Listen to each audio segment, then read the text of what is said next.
Hayırlı gün dostlar, barşаңызға сәлем. Бүгінгі жасалатын тағамымыз, яғни салат, оңай салат деп аталады.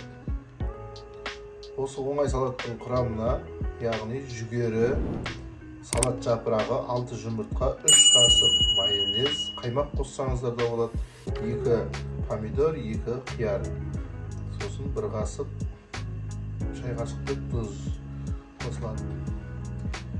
Әнекей алдағы уақытта көретін боламыз. Өте жылдам, өте оңай дайындалады. Достар, біздің арнаға лайк басып, комментарий жазып, қоңырау басып, тіркеліп қойыңыздар.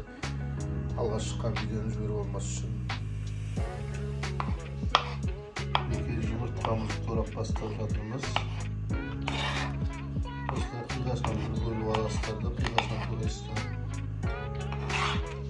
Салат жапырағын ортасынан ұзынша етіп бөліп, осындай жапырағын айдалып турайсыздар. Осылай қатты бөліктерін алып тастап, осылай турайсыздар. Екі помидорды ортасынан тең жарып алып, кішкене сопақша етіп осылай турайсыздар.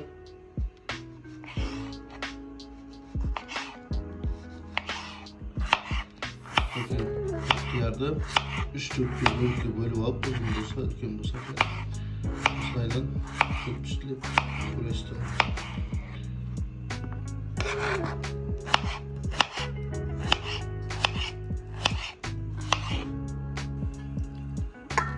Жүгерінің барлығын саламыз. Тұсымызға. Жүгері. Енді тұзымызды қосамыз. 1 қасықтай. Сосын 3 қасық майонезімізді қосамыз.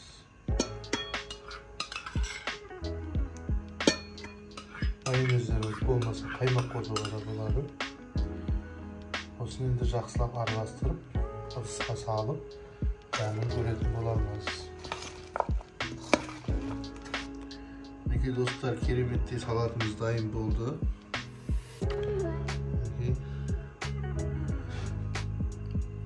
Сіздер де осылай үй жағдайда жасасаңыздар болады. Қонақ келгенде дастарханда жасап жіберсеңіздер болады. Өте оңай салат. Келесі видеода кездескенше сау саламатта болыңыздар.